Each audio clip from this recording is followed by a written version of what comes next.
The Adventures of Sherlock Holmes. The Adventure of Wisteria Lodge. By Sir Arthur Conan Doyle. 1. The Singular Experience of Mr. John Scott Ecclesiastes. I find it recorded in my notebook that it was a bleak and windy day towards the end of March in the year 1892. Holmes had received a telegram whilst we sat at our lunch, and he had scribbled a reply. He made no remark, but the matter remained in his thoughts, for he stood in front of the fire afterwards with a thoughtful face, smoking his pipe, and casting an occasional glance at the message. Suddenly he turned upon me with a mischievous twinkle in his eyes. "I suppose, Watson, we must look upon you as a man of letters," said he. "How do you define the word grotesque?" "Strange, remarkable," I suggested. He shook his head at my definition. "There is surely something more than that," said he, "some underlying suggestion of the tragic and the terrible. If you cast your mind back to some of those narratives with which you have afflicted a long-suffering public, you will recognize how often the grotesque has deepened into the criminal. Think of that little affair of the red-headed men. That was grotesque enough in the outset, and yet it ended in a desperate attempt at robbery. Or, again, there was that most grotesque affair of the 5 orange pips, which led straight to a murderous conspiracy. The word puts me on the alert." He read the telegram aloud. "Have just had most incredible and grotesque experience. May I consult you, Scott Ecclesiastes, Post Office, Charing Cross. Man or woman?" I asked. "Oh, man, of course. No woman would ever send a reply-paid telegram. She would have come. Will you see him? My dear Watson, you know how bored I have been since we locked up Colonel Carruthers. My mind is like a racing engine, tearing itself to pieces because it is not connected up with the work for which it was built. Life is commonplace, the papers are sterile, audacity and romance seem to have passed forever from the criminal world. Can you ask me, then, whether I am ready to look into any new problem, however trivial it may prove? But here, unless I am mistaken, is our client." A measured step was heard upon the stairs, and a moment later a stout, tall, grey-whiskered, and solemnly respectable person was ushered into the room. His life history was written in his heavy features and pompous manner. From his spats to his gold-rimmed spectacles he was a conservative, a churchman, a good citizen, orthodox and conventional to the last degree. But some amazing experience had disturbed his native composure and left its traces in his bristling hair, his flushed, angry cheeks, and his flurried, excited manner. He plunged instantly into his business. "I have had a most singular and unpleasant experience, Mr. Holmes," said he. "Never in my life have I been placed in such a situation. It is most improper, most outrageous. I must insist upon some explanation." He swelled and puffed in his anger. "Pray sit down, Mr. Scott Ecclesiastes," said Holmes, in a soothing voice. "May I ask, in the first place, why you came to me at all?" "Well, sir, it did not appear to be a matter which concerned the police, and yet, when you have heard the facts, you must admit that I could not leave it where it was. Private detectives are a class with whom I have absolutely no sympathy, but nonetheless, having heard your name—" "Quite so.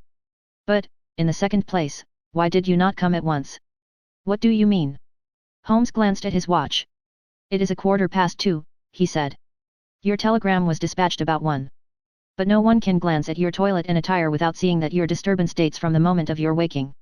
Our client smoothed down his unbrushed hair and felt his unshaven chin. "You are right, Mr. Holmes. I never gave a thought to my toilet. I was only too glad to get out of such a house. But I have been running round making inquiries before I came to you.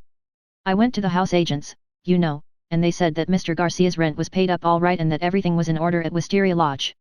Come, sir," said Holmes, laughing. "You are like my friend Dr. Watson, who has a bad habit of telling his stories wrong end foremost. Please arrange your thoughts and let me know, in their due sequence, exactly what those events are which have sent you out unbrushed and unkempt, with dress boots and waistcoat buttoned awry, in search of advice and assistance." Our client looked down with a rueful face at his own unconventional appearance. "I'm sure it must look very bad, Mr. Holmes, and I am not aware that in my whole life such a thing has ever happened before. But I will tell you the whole queer business, and when I have done so you will admit, I am sure, that there has been enough to excuse me." But his narrative was nipped in the bud. There was a bustle outside, and Mrs. Hudson opened the door to usher in 2 robust and official-looking individuals, one of whom was well known to us as Inspector Gregson of Scotland Yard, an energetic, gallant, and, within his limitations, a capable officer. He shook hands with Holmes, and introduced his comrade as Inspector Baines of the Surrey Constabulary. "We are hunting together, Mr. Holmes, and our trail lay in this direction." He turned his bulldog eyes upon our visitor. "Are you Mr. John Scott Ecclesiastes, of Popham House, Lee?" "I am. We have been following you about all the morning." "You traced him through the telegram, no doubt," said Holmes. "Exactly, Mr. Holmes. We picked up the scent at Charing Cross Post Office and came on here. But why do you follow me? What do you want? We wish a statement, Mr. Scott Ecclesiastes, as to the events which led up to the death last night of Mr. Aloysius Garcia, of Wisteria Lodge, near Esher. Our client had sat up with staring eyes and every tinge of color struck from his astonished face. Dead? Did you say he was dead? Yes, sir, he is dead. But how? An accident. Murder, if ever there was one upon earth. Good God! This is awful. You don't mean that I am suspected. A letter of yours was found in the dead man's pocket, and we know by it that you had planned to pass last night at his house. So I did. Oh, you did you? Out came the official notebook. Wait a bit, Gregson, said Sherlock Holmes. All you desire is a plain statement, is it not? And it is my duty to warn Mr. Scott Ecclesiastes that it may be used against him. Mr. Ecclesiastes was going to tell us about it when you entered the room. I think, Watson, a brandy and soda would do him no harm. Now, sir, I suggest that you take no notice of this addition to your audience, and that you proceed with your narrative exactly as you would have done had you never been interrupted. Our visitor had gulped off the brandy and the color had returned to his face. With a dubious glance at the inspector's notebook, he plunged at once into his extraordinary statement. I am a bachelor, said he, and, being of a sociable turn, I cultivate a large number of friends. Among these are the family of a retired brewer called Melville, living at Albemarle Mansion, Kensington. It was at his table that I met some weeks ago a young fellow named Garcia. He was, I understood, of Spanish descent and connected in some way with the embassy. He spoke perfect English, was pleasing in his manners, and as good-looking a man as ever I saw in my life. In some way we struck up quite a friendship, this young fellow and I. He seemed to take a fancy to me from the first, and within 2 days of our meeting he came to see me at Lee. One thing led to another, and it ended in his inviting me out to spend a few days at his house, Wisteria Lodge, between Esher and Oxshott. Yesterday evening I went to Esher to fulfill this engagement. He had described his household to me before I went there. He lived with a faithful servant, a countryman of his own, who looked after all his needs. This fellow could speak English and did his housekeeping for him. Then there was a wonderful cook, he said, a half-breed whom he had picked up in his travels, who could serve an excellent dinner. I remember that he remarked what a queer household it was to find in the heart of Surrey, and that I agreed with him, though it has proved a good deal queerer than I thought. I drove to the place, about 2 miles on the south side of Esher. The house was a fair-sized one, standing back from the road, with a curving drive which was banked with high evergreen shrubs. It was an old, tumble-down building in a crazy state of disrepair. When the trap pulled up on the grass-grown drive in front of the blotched and weather-stained door, I had doubts as to my wisdom in visiting a man whom I knew so slightly. He opened the door himself, however, and greeted me with a great show of cordiality. I was handed over to the manservant, a melancholy, swarthy individual, who led the way, my bag in his hand, to my bedroom. The whole place was depressing. Our dinner was tete-a-tete, and though my host did his best to be entertaining, his thoughts seemed to continually wander, and he talked so vaguely and wildly that I could hardly understand him. He continually drummed his fingers on the table, gnawed his nails, and gave other signs of nervous impatience. The dinner itself was neither well served nor well cooked, and the gloomy presence of the taciturn servant did not help to enliven us. I can assure you that many times in the course of the evening I wished that I could invent some excuse which would take me back to Lee. One thing comes back to my memory which may have a bearing upon the business that you two gentlemen are investigating. I thought nothing of it at the time. Near the end of dinner a note was handed in by the servant. I noticed that after my host had read it he seemed even more distrait and strange than before. He gave up all pretense at conversation and sat, smoking endless cigarettes, lost in his own thoughts, but he made no remark as to the contents. About 11 I was glad to go to bed. Some time later Garcia looked in at my door, the room was dark at the time, and asked me if I had rung. I said that I had not. He apologized for having disturbed me so late, saying that it was nearly 1 o'clock. I dropped off after this and slept soundly all night. And now I come to the amazing part of my tale. When I woke it was broad daylight. I glanced at my watch, and the time was nearly 9. I had particularly asked to be called at 8, so I was very much astonished at this forgetfulness. I sprang up and rang for the servant. There was no response. I rang again and again, with the same result. Then I came to the conclusion that the bell was out of order. I huddled on my clothes and hurried downstairs in an exceedingly bad temper to order some hot water. You can imagine my surprise when I found that there was no one there. I shouted in the hall. There was no answer. Then I ran from room to room. All were deserted. My host had shown me which was his bedroom the night before, so I knocked at the door. No reply. I turned the handle and walked in. The room was empty, and the bed had never been slept in. He had gone with the rest. The foreign host, the foreign footman, the foreign cook, all had vanished in the night. That was the end of my visit to Wisteria Lodge. Sherlock Holmes was rubbing his hands and chuckling as he added this bizarre incident to his collection of strange episodes. Your experience is, so far as I know, perfectly unique, said he. May I ask, sir, what you did then? I was furious.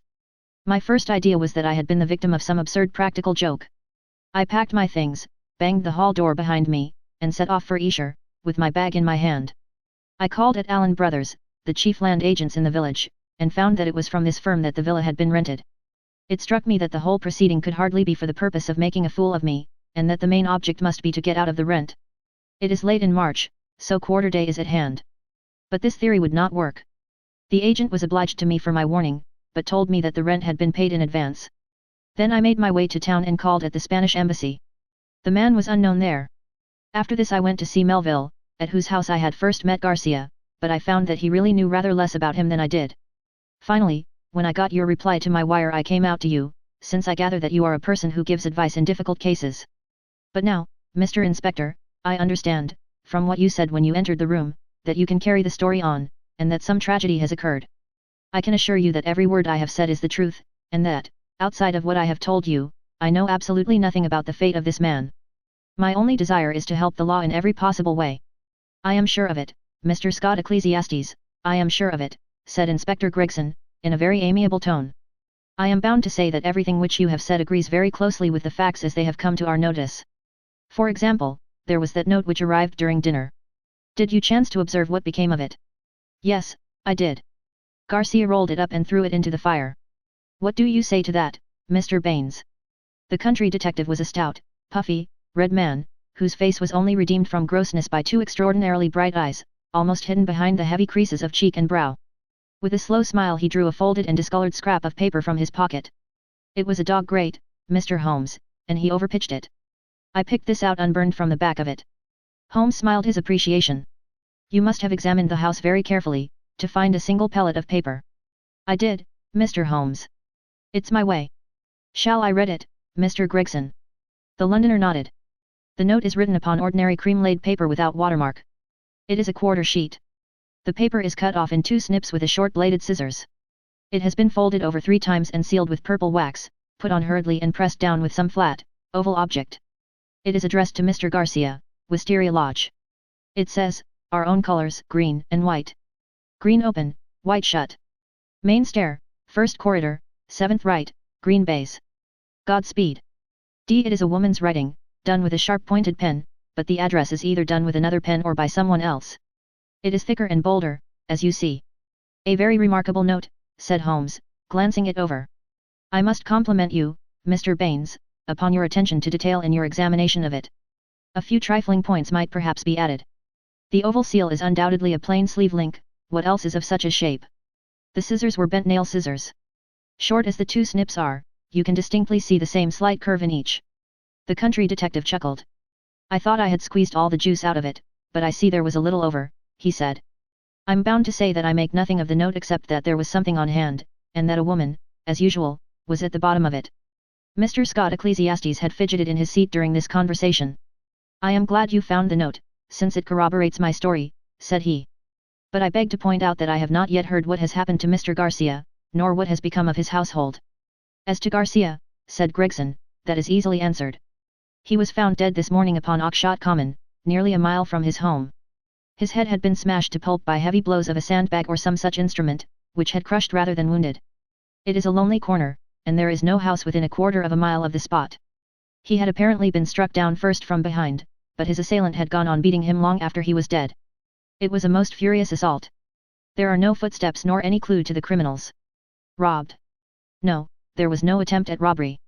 This is very painful and terrible, said Mr. Scott Ecclesiastes, in a querulous voice, but it is really uncommonly hard upon me. I had nothing to do with my host going off upon a nocturnal excursion and meeting so sad an end. How do I come to be mixed up with the case?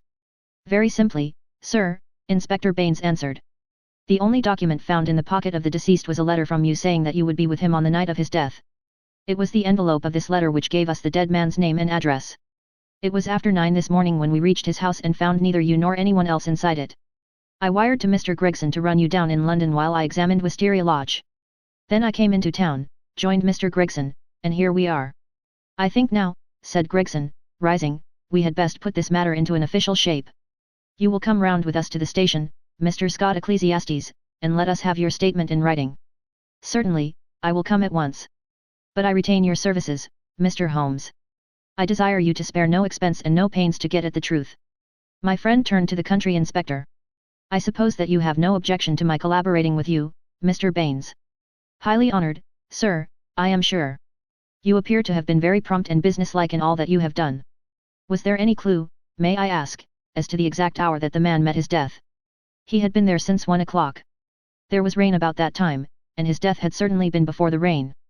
But that is perfectly impossible, Mr. Baines, cried our client. His voice is unmistakable.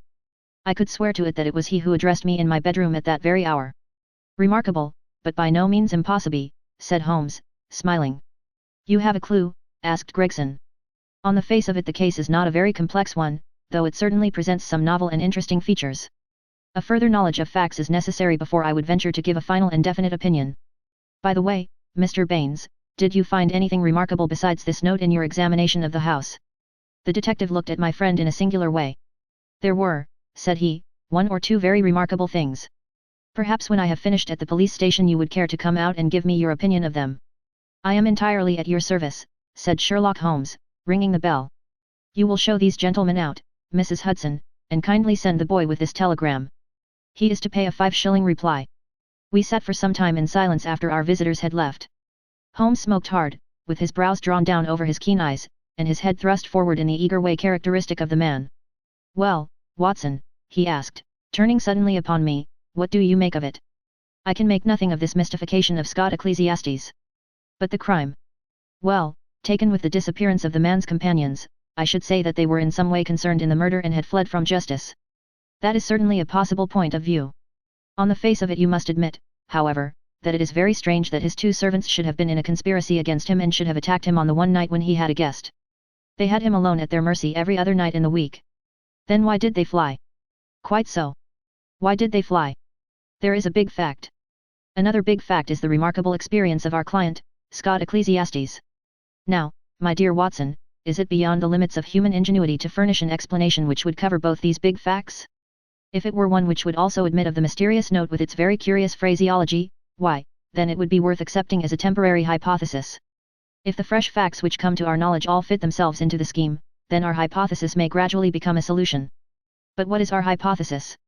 Holmes leaned back in his chair with half-closed eyes. You must admit, my dear Watson, that the idea of a joke is impossible. There were grave events afoot, as the sequel showed, and the coaxing of Scott Ecclesiastes to Wisteria Lodge had some connection with them. But what possible connection? Let us take it link by link.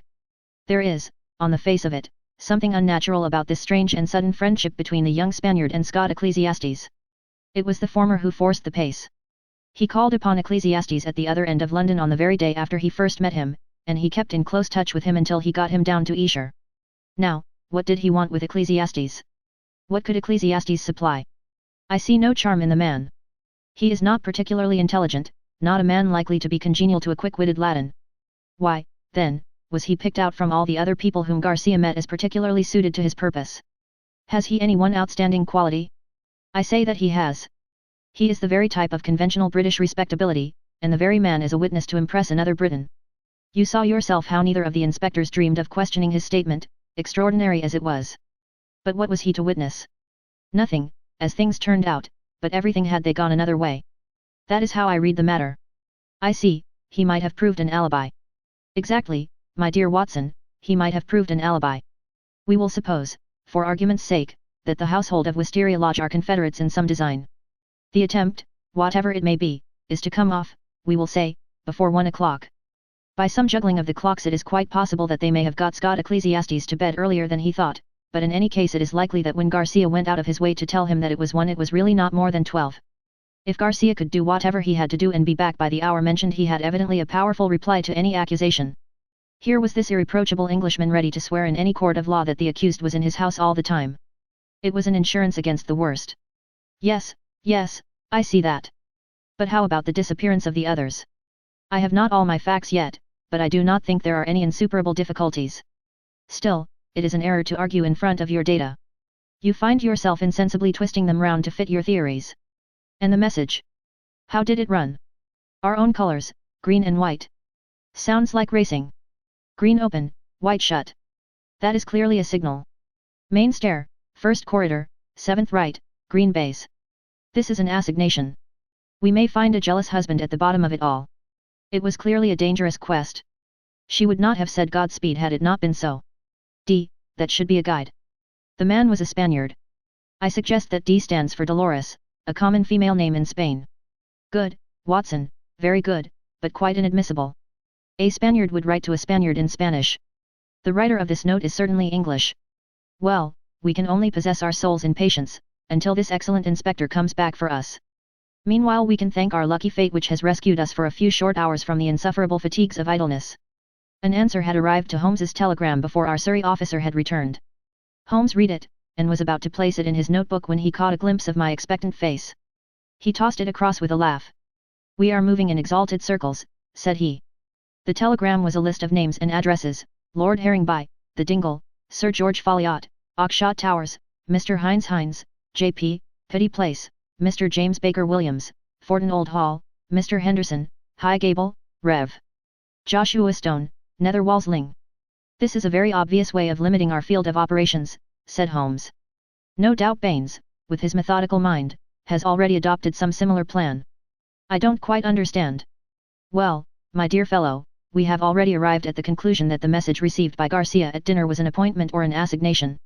Now, if the obvious reading of it is correct, and in order to keep this tryst one has to ascend a main stair and seek the 7th door in a corridor, it is perfectly clear that the house is a very large one.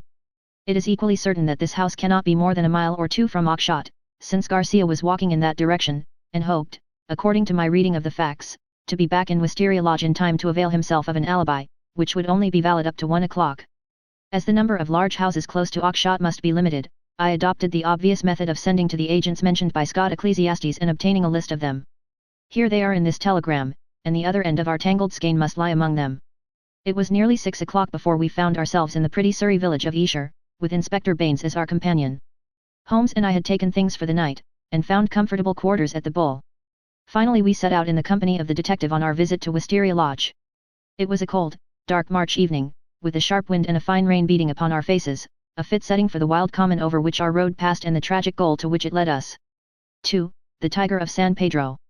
A cold and melancholy walk of a couple of miles brought us to a high wooden gate, which opened into a gloomy avenue of chestnuts.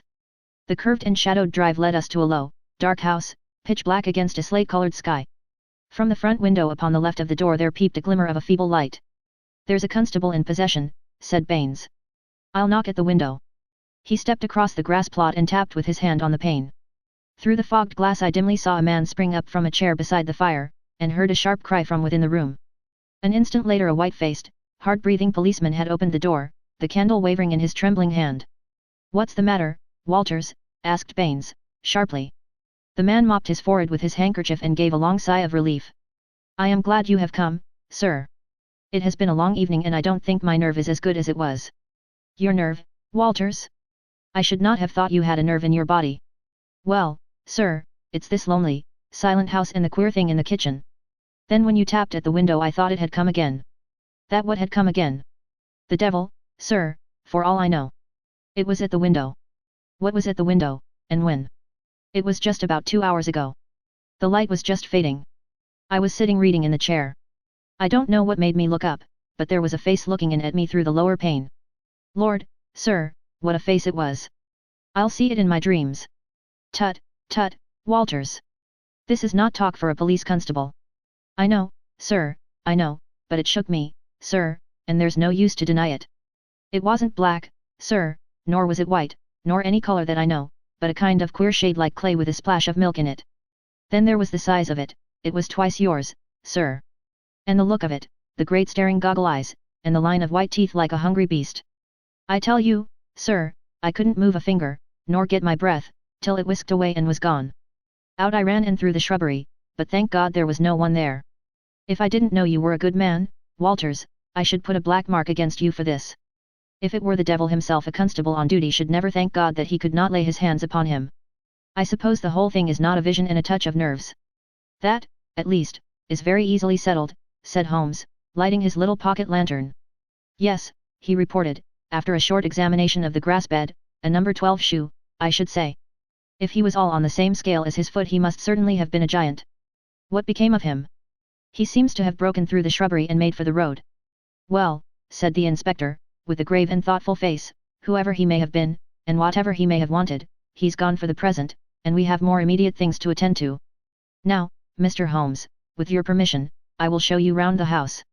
The various bedrooms and sitting rooms had yielded nothing to a careful search. Apparently the tenants had brought little or nothing with them, and all the furniture down to the smallest details had been taken over with the house. A good deal of clothing with the stamp of Marks & Co., High Holborn, had been left behind. Telegraphic inquiries had been already made which showed that Marks knew nothing of his customer save that he was a good payer. Odds and ends, some pipes, a few novels, 2 of them in Spanish, an old-fashioned pinfire revolver, and a guitar were amongst the personal property. Nothing in all this, said Baines, stalking, candle in hand, from room to room. But now, Mr. Holmes, I invite your attention to the kitchen. It was a gloomy, high-ceilinged room at the back of the house, with a straw litter in one corner, which served apparently as a bed for the cook. The table was piled with half-eaten dishes and dirty plates, the debris of last night's dinner. Look at this, said Baines. What do you make of it? He held up his candle before an extraordinary object which stood at the back of the dresser. It was so wrinkled and shrunken and withered that it was difficult to say what it might have been. One could but say that it was black and leathery and that it bore some resemblance to a dwarfish, human figure. At first, as I examined it, I thought that it was a mummified Negro baby, and then it seemed a very twisted and ancient monkey. Finally I was left in doubt as to whether it was animal or human. A double band of white shells was strung round the center of it. Very interesting, indeed, said Holmes peering at this sinister relic. Anything more? In silence Baines led the way to the sink and held forward his candle. The limbs and body of some large, white bird, torn savagely to pieces with the feathers still on, were littered all over it. Holmes pointed to the wattles on the severed head. A white cock, said he, most interesting. It is really a very curious case. But Mr. Baines had kept his most sinister exhibit to the last. From under the sink he drew a zinc pail which contained a quantity of blood. Then from the table he took a platter heaped with small pieces of charred bone. Something has been killed and something has been burned. We raked all these out of the fire. We had a doctor in this morning. He says that they are not human. Holmes smiled and rubbed his hands. I must congratulate you, Inspector, on handling so distinctive and instructive a case. Your powers, if I may say so without offense, seem superior to your opportunities. Inspector Baines's small eyes twinkled with pleasure. You're right, Mr. Holmes. We stagnate in the provinces. A case of this sort gives a man a chance, and I hope that I shall take it. What do you make of these bones? A lamb, I should say, or a kid. And the white cock? Curious, Mr. Baines, very curious. I should say almost unique. Yes, sir, there must have been some very strange people with some very strange ways in this house. One of them is dead. Did his companions follow him and kill him? If they did we should have them, for every port is watched. But my own views are different. Yes, sir, my own views are very different. You have a theory then? And I work it myself, Mr. Holmes. It's only due to my own credit to do so. Your name is made, but I have still to make mine. I should be glad to be able to say afterwards that I had solved it without your help. Holmes laughed good-humoredly. Well, Inspector, said he. Do you follow your path and I will follow mine. My results are always very much at your service if you care to apply to me for them. I think that I have seen all that I wish in this house, and that my time may be more profitably employed elsewhere. Au revoir and good luck. I could tell by numerous subtle signs, which might have been lost upon anyone but myself, that Holmes was on a hot scent. As impassive as ever to the casual observer, there were none the less a subdued eagerness and suggestion of tension in his brightened eyes and brisker manner which assured me that the game was afoot. After his habit he said nothing, and after mine I asked no questions. Sufficient for me to share the sport and lend my humble help to the capture without distracting that intent brain with needless interruption. All would come round to me in due time. I waited, therefore, but, to my ever-deepening disappointment I waited in vain. Day succeeded day, and my friend took no step forward. One morning he spent in town, and I learned from a casual reference that he had visited the British Museum. Save for this one excursion, he spent his days in long, and often solitary walks, or in chatting with a number of village gossips whose acquaintance he had cultivated. I'm sure, Watson, a week in the country will be invaluable to you, he remarked. It is very pleasant to see the first green shoots upon the hedges and the catkins on the hazels once again.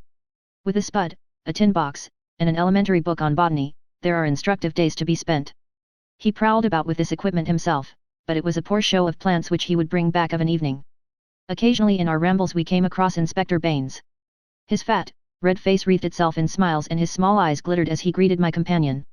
He said little about the case, but from that little we gathered that he also was not dissatisfied at the course of events. I must admit, however, that I was somewhat surprised when, some 5 days after the crime, I opened my morning paper to find in large letters: "The Oakshott Mystery. A solution. Arrest of supposed assassin." Holmes sprang in his chair as if he had been stung when I read the headlines. "By Jove," he cried.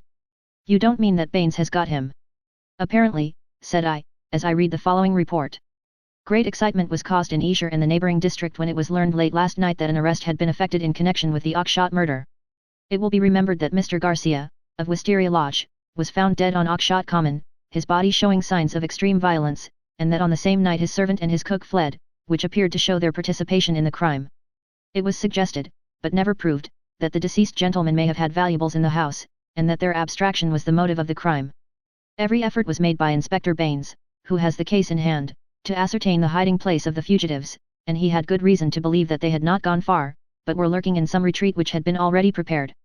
It was certain from the first, however, that they would eventually be detected, as the cook, from the evidence of 1 or 2 tradespeople who have caught a glimpse of him through the window, was a man of most remarkable appearance, being a huge and hideous mulatto, with yellowish features of a pronounced negroid type. This man has been seen since the crime, for he was detected and pursued by Constable Walters on the same evening, when he had the audacity to revisit Wisteria Lodge. Inspector Baines, considering that such a visit must have some purpose in view, and was likely, therefore, to be repeated, abandoned the house, but left an ambuscade in the shrubbery. The man walked into the trap, and was captured last night after a struggle, in which Constable Downing was badly bitten by the savage. We understand that when the prisoner is brought before the magistrates a remand will be applied for by the police, and that great developments are hoped from his capture. "Really we must see Baines at once," cried Holmes, picking up his hat. "We will just catch him before he starts."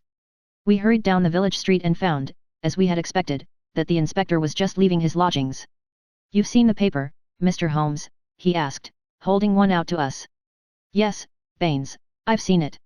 Pray don't think it a liberty if I give you a word of friendly warning." "Of warning, Mr. Holmes? I have looked into this case with some care, and I am not convinced that you are on the right lines. I don't want you to commit yourself too far unless you are sure." "You're very kind, Mr. Holmes. I assure you I speak for your good." It seemed to me that something like a wink quivered for an instant over one of Mr. Baines's tiny eyes. "We agreed to work on our own lines, Mr. Holmes. That's what I am doing." "Oh, very good," said Holmes. "Don't blame me." "No, sir, I believe you mean well by me. But we all have our own systems, Mr. Holmes. You have yours, and maybe I have mine. Let us say no more about it. You're welcome always to my news. This fellow is a perfect savage, as strong as a cart horse and as fierce as the devil. He chewed Downing's thumb nearly off before they could master him. He hardly speaks a word of English, and we can get nothing out of him but grunts. And you think you have evidence that he murdered his late master?" "I didn't say so, Mr. Holmes, I didn't say so. We all have our little ways. You try yours and I will try mine. That's the agreement." Holmes shrugged his shoulders as we walked away together. "I can't make the man out. He seems to be riding for a fall.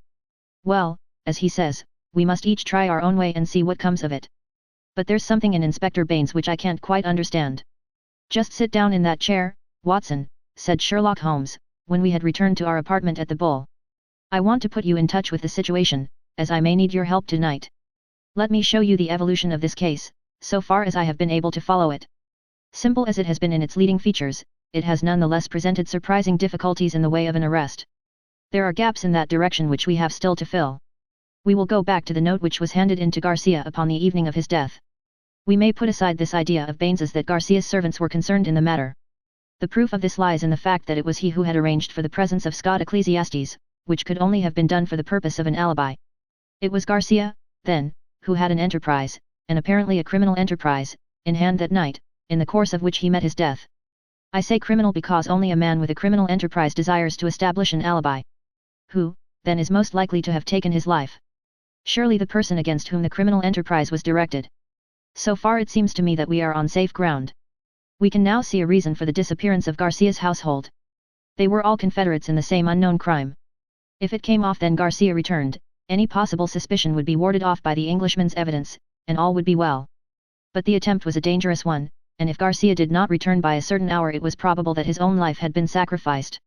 It had been arranged, therefore, that in such a case his two subordinates were to make for some prearranged spot, where they could escape investigation and be in a position afterwards to renew their attempt. That would fully explain the facts, would it not? The whole inexplicable tangle seemed to straighten out before me. I wondered, as I always did, how it had not been obvious to me before. But why should one servant return?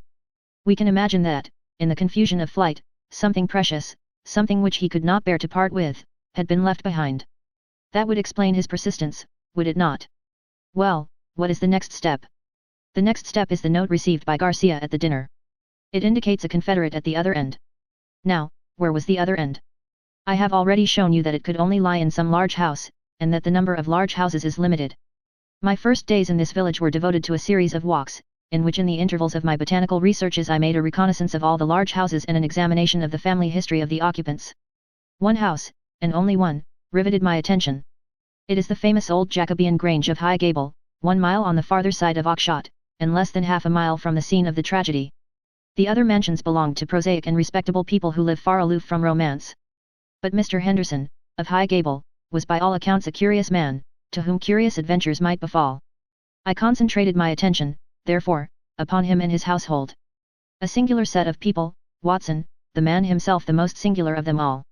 I managed to see him on a plausible pretext, but I seemed to read in his dark, deep-set, brooding eyes that he was perfectly aware of my true business. He is a man of 50, strong, active, with iron-grey hair, great bunched black eyebrows, the step of a deer, and the air of an emperor, a fierce, masterful man, with a red-hot spirit behind his parchment face. He is either a foreigner or has lived long in the tropics, for he is yellow and sapless, but tough as whipcord. His friend and secretary, Mr. Lucas, is undoubtedly a foreigner, chocolate brown, wily, suave and cat-like with a poisonous gentleness of speech. You see, Watson, we have come already upon 2 sets of foreigners, one at Wisteria Lodge and one at High Gable, so our gaps are beginning to close. These 2 men, close and confidential friends, are the center of the household, but there is one other person, who for our immediate purpose may be even more important. Henderson has 2 children, girls of 11 and 13. Their governess is a Miss Burnett, an Englishwoman of 40 or thereabouts. There is also one confidential manservant. This little group forms the real family, for they travel about together, and Henderson is a great traveler, always on the move. It is only within the last few weeks that he has returned, after a year's absence, to High Gable. I may add that he is enormously rich, and whatever his whims may be he can very easily satisfy them. For the rest, his house is full of butlers, footmen, maidservants, and the usual overfed, underworked staff of a large English country house. So much I learned partly from village gossip and partly from my own observation. There are no better instruments than discharged servants with a grievance, and I was lucky enough to find one. I call it luck, but it would not have come my way had I not been looking out for it. As Baines remarks, we all have our systems. It was my system which enabled me to find John Warner, late gardener of High Gable, sacked in a moment of temper by his imperious employer. He in turn had friends among the indoor servants, who unite in their fear and dislike of their master. So I had my key to the secrets of the establishment. Curious people, Watson. I don't pretend to understand it all yet, but very curious people anyway. It's a double-winged house, and the servants live on one side, the family on the other. There's no link between the two save for Henderson's own servant, who serves the family's meals. Everything is carried to a certain door, which forms the one connection. Governess and children hardly go out at all, except into the garden. Henderson never by any chance walks alone. His dark secretary is like his shadow. The gossip among the servants is that their master is terribly afraid of something. Sold his soul to the devil in exchange for money, says Warner, and expects his creditor to come up and claim his own. Where they came from, or who they are, nobody has an idea. They are very violent. Twice Henderson has lashed at folk with his dog whip, and only his long purse and heavy compensation have kept him out of the courts. Well, now, Watson, let us judge the situation by this new information. We may take it that the letter came out of this strange household, and was an invitation to Garcia to carry out some attempt which had already been planned. Who wrote the note? It was someone within the citadel, and it was a woman. Who then, but Miss Burnett, the governess? All our reasoning seems to point that way. At any rate, we may take it as a hypothesis, and see what consequences it would entail. I may add that Miss Burnett's age and character make it certain that my first idea that there might be a love interest in our story is out of the question. If she wrote the note she was presumably the friend and confederate of Garcia. What, then, might she be expected to do if she heard of his death? If he met it in some nefarious enterprise her lips might be sealed. Still, in her heart she must retain bitterness and hatred against those who had killed him, and would presumably help so far as she could to have revenge upon them. Could we see her, then, and try to use her? That was my first thought. But now we come to a sinister fact. Miss Burnett has not been seen by any human eye since the night of the murder. From that evening she has utterly vanished. Is she alive? Has she perhaps met her end on the same night as the friend whom she had summoned? Or is she merely a prisoner? There is the point which we still have to decide. You will appreciate the difficulty of the situation, Watson. There is nothing upon which we can apply for a warrant. Our whole scheme might seem fantastic if laid before a magistrate. The woman's disappearance counts for nothing, since in that extraordinary household any member of it might be invisible for a week. And yet she may at the present moment be in danger of her life.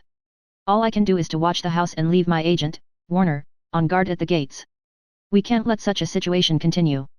If the law can do nothing we must take the risk ourselves. What do you suggest? I know which is her room. It is accessible from the top of an outhouse. My suggestion is that you and I go tonight and see if we can strike at the very heart of the mystery. It was not, I must confess, a very alluring prospect. The old house with its atmosphere of murder, the singular and formidable inhabitants, the unknown dangers of the approach, and the fact that we were putting ourselves legally in a false position, all combined to damp my ardor. But there was something in the ice-cold reasoning of Holmes which made it impossible to shrink from any adventure which he might recommend.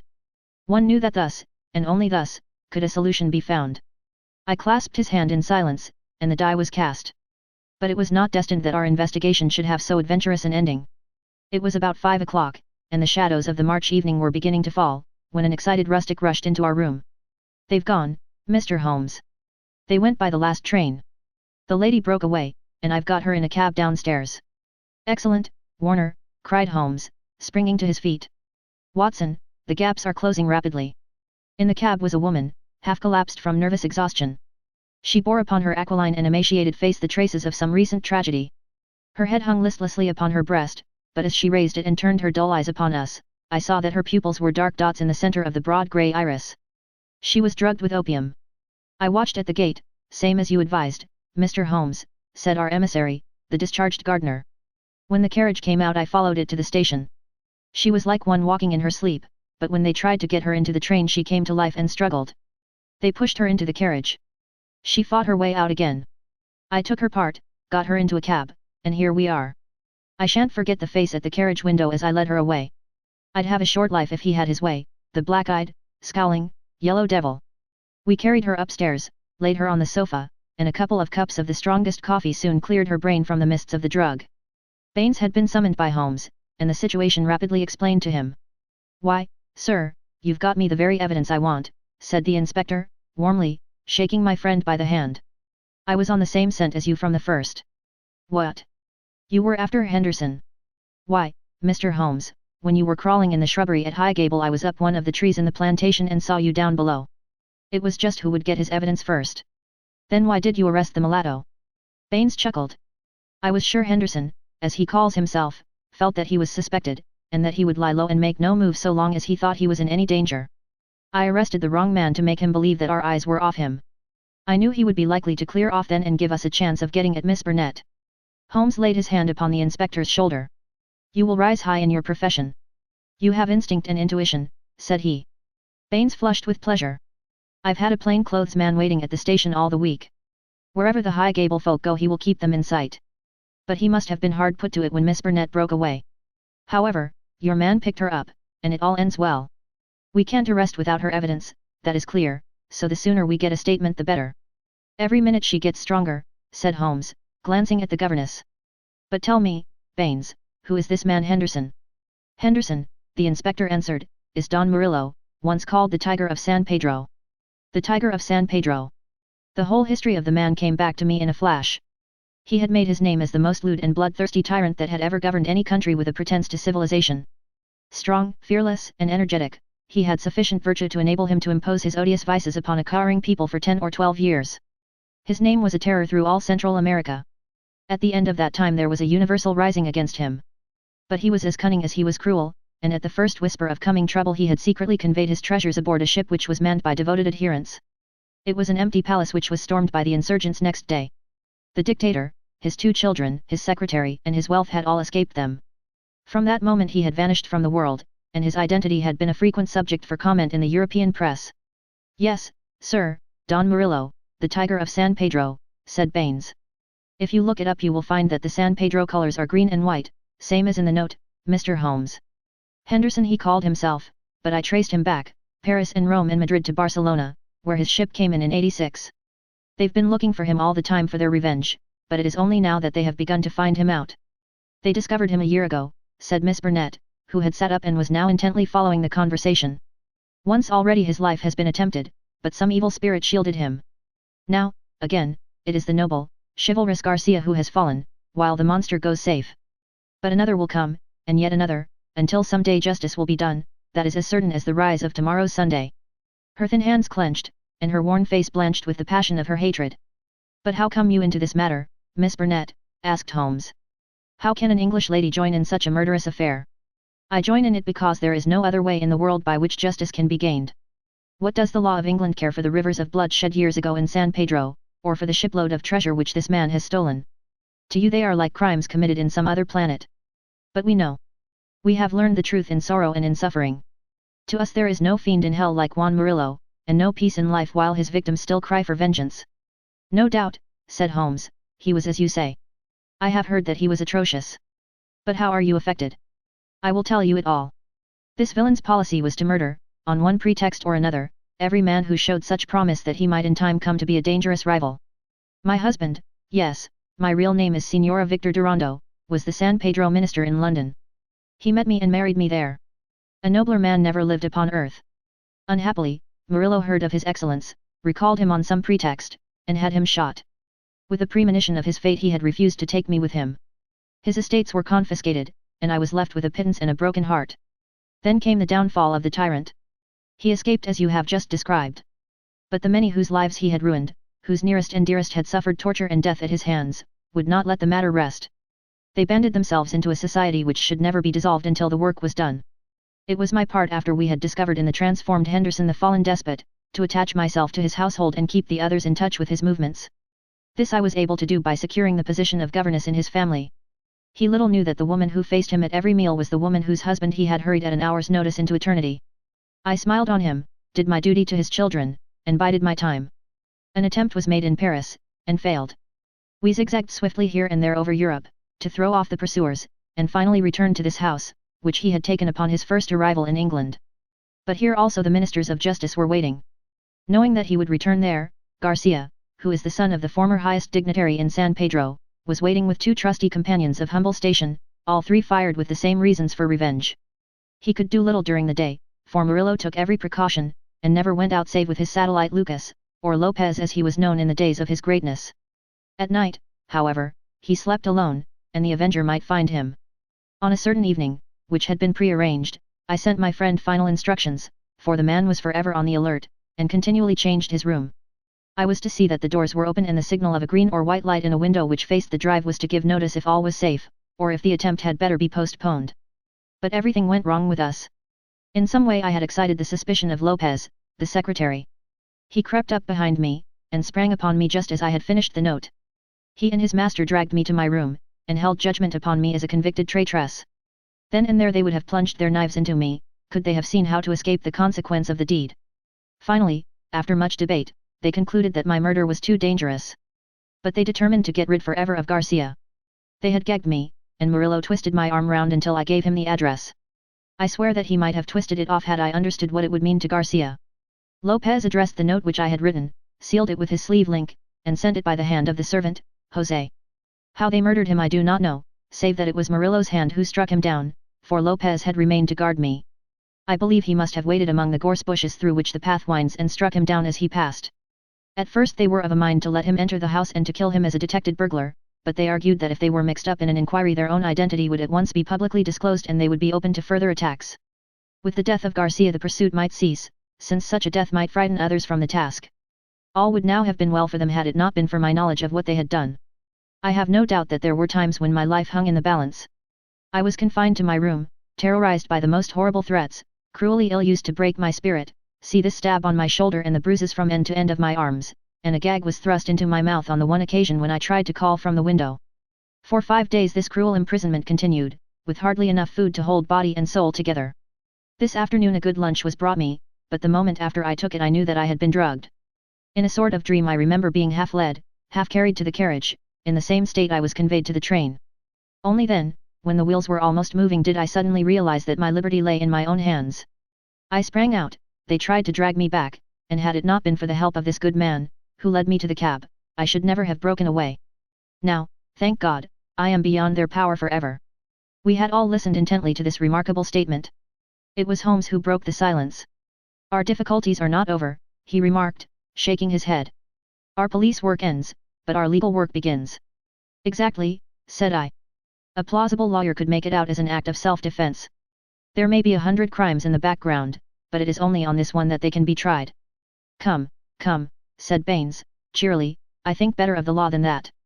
Self-defense is one thing.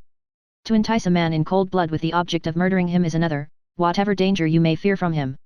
No, no, we shall all be justified when we see the tenants of Highgable at the next Guildford Assizes. It is a matter of history, however, that a little time was still to elapse before the tiger of San Pedro should meet with his deserts. Wily and bold, he and his companion threw their pursuer off their track by entering a lodging-house in Edmonton Street and leaving by the back gate into Curzon Square. From that day they were seen no more in England. Some 6 months afterwards the Marquis of Montalva and Signor Rowley, his secretary, were both murdered in their rooms at the Hotel Escurial at Madrid. The crime was ascribed to nihilism, and the murderers were never arrested. Inspector Baines visited us at Baker Street with a printed description of the dark face of the secretary, and of the masterful features, the magnetic black eyes, and the tufted brows of his master. We could not doubt that justice, if belated, had come at last. A chaotic case, my dear Watson, said Holmes, over an evening pipe. It will not be possible for you to present it in that compact form which is dear to your heart. It covers 2 continents, concerns 2 groups of mysterious persons, and is further complicated by the highly respectable presence of our friend Scott Ecclesiastes, whose inclusion shows me that the deceased Garcia had a scheming mind and a well-developed instinct of self-preservation. It is remarkable only for the fact that amid a perfect jungle of possibilities we, with our worthy collaborator the inspector, have kept our close hold on the essentials and so been guided along the crooked and winding path. Is there any point which is not quite clear to you? The object of the mulatto cook's return. I think that the strange creature in the kitchen may account for it. The man was a primitive savage from the backwoods of San Pedro, and this was his fetish. When his companion and he had fled to some prearranged retreat, already occupied, no doubt by a confederate, the companion had persuaded him to leave so compromising an article of furniture. But the mulatto's heart was with it, and he was driven back to it next day, when, on reconnoitering through the window, he found policeman Walters in possession. He waited 3 days longer, and then his piety or his superstition drove him to try once more. Inspector Baines, who, with his usual astuteness, had minimized the incident before me, had really recognized its importance, and had left a trap into which the creature walked. Any other point, Watson? The torn bird, the pail of blood, the charred bones, all the mystery of that weird kitchen. Holmes smiled as he turned up an entry in his notebook. I spent a morning in the British Museum reading up that and other points. Here is a quotation from Eckermann's Voodooism and the Negroid Religions. The true voodoo worshipper attempts nothing of importance without certain sacrifices which are intended to propitiate his unclean gods. In extreme cases these rites take the form of human sacrifices followed by cannibalism. The more usual victims are a white cock, which is plucked in pieces alive, or a black goat, whose throat is cut and body burned. So you see our savage friend was very orthodox in his ritual. It is grotesque, Watson, Holmes added, as he slowly fastened his notebook, but, as I have had occasion to remark, there is but one step from the grotesque to the horrible.